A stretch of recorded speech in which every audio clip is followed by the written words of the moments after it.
So good evening, dear compatriots.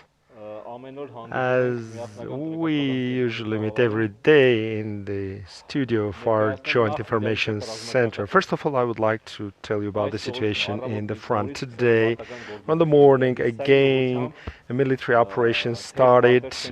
There were no heavy battles in the north till noontime. After noontime, the aggressors started to bombard from the central in the central parts and southern from Martuni and a little bit northern from Hadrut, as we told you the other day, in different territories around settlements in the forest. One more group of diversionists have been destroyed, but the fights against those diversionist groups are still going on. Again, in the southern part, there were no heavy battles. The adversary tried to launch offensives a couple of times. In some spots, they used different types of weaponry.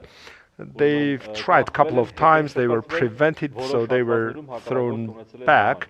In some cases, they retreated. A couple of units of armor in the vehicles were destroyed. Last night, you saw the famous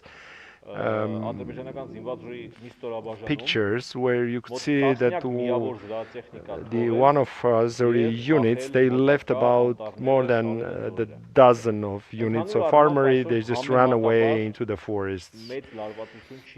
Today there were no really big tensions in different parts of the front, as we promised last night. Today, interactively, we'll present the map and we'll show different spots.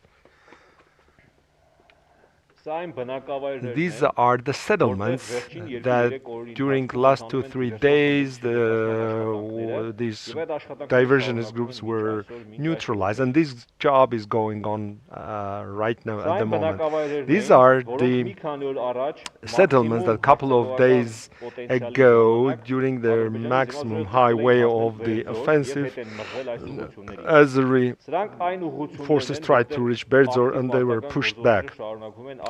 These settlements are those where we have battles still going on, active battles right now. Mainly these are spots, isolated spots. This is the maximum defense line that the Azeris tried to reach, and before they reach the Armenian border. The red part that is mentioned on the map, this is under the control of Azeri military. This is in the south, in the north. This is the northern part you see, but generally on the map you see this. These are the two main sectors. So the map is not static, it's dynamic, and these battles are usually in some isolated places. In some places you can see units of recon diversionist groups or like group of terrorists. They can move ahead a little bit, and this is being immediately presented by Azeri leadership as a victory, and then a couple of hours later they are pushed back, or they retreat in some sectors and then they try to come back in a couple of hours. So this map is not very static. This much at this moment. Well, I'm ready to take questions. Yervan Marian from the journal Armenia Artsakh Diaspora. I have two questions. First question about the exchange of PWOs. I would like to know what is the situation of our POWs that are getting treatment, because the ceasefire didn't work. So what is going to be the destiny of our POWs and those who are missing in action. The second question is about the announcement of Aliyev that was made in international media. They are ready to stop the military activities if the Armenians stops the first. What is if not another provocation of Aliyev? I'll do a short answer like military people do. At this moment, there are negotiations in United States, and if we manage to reach some agreement in terms of exchange of civilians or prisoners of war, so we will do an official announcement. If not, then I can't say anything. As far as the Aliyev's announcement concerns, I don't see anything to be surprised. Again, the same provocation accusing us, and that's so usual. Now let's go to our questions that we receive electronically. Daily, Arabo daily. How many POWs we have on the other side and how many POW have Azeris on our side. I don't have that kind of information.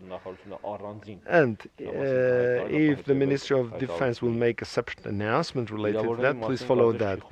You don't speak about the casualties. If the first days it was not clear the number of casualties, now it has to be clear how many casualties do we have and how many of them are in the bad situation. Please follow the official announcements of the Ministry of Defense. Again, so the Ombudsman of Artsakh, Artak Belgran, said that they are trying, the adversary tries to launch offensives using Armenian uniforms. Did they have any successes? Because 40 corpses were found in Armenian army uniforms. Yes, there were some cases, but I can't say about any details because some of them they are kind of it's a sensitive information with they are secret. It's secret information. So air forces of Azerbaijan bombarded yesterday the territory of Artsakh. Well, I can't say because they use different means for bombardment. I can't really insist that that was the Air Force. At the moment, there are no other questions. Again, one more time, I would like to ask you and introduce the situation. The war is terrible. The war is severe. The military operations have very high density, and high density in terms of weaponry and human resources. Operations are very dynamic. Situation changes very fast. Please follow the official information. We present our difficulties, we present our successes. Don't think that the victory is very close. Don't get really inspired that Azerbaijan military forces have been destroyed completely, and don't get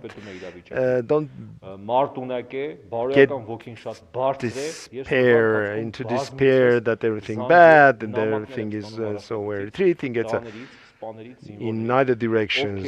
Move, please be realistic. And I receive a lot of phone calls, a lot of information from our soldiers, and they don't have the possibility to follow all these kind of information flows, and they sometimes surprise and they laugh at your despair very often.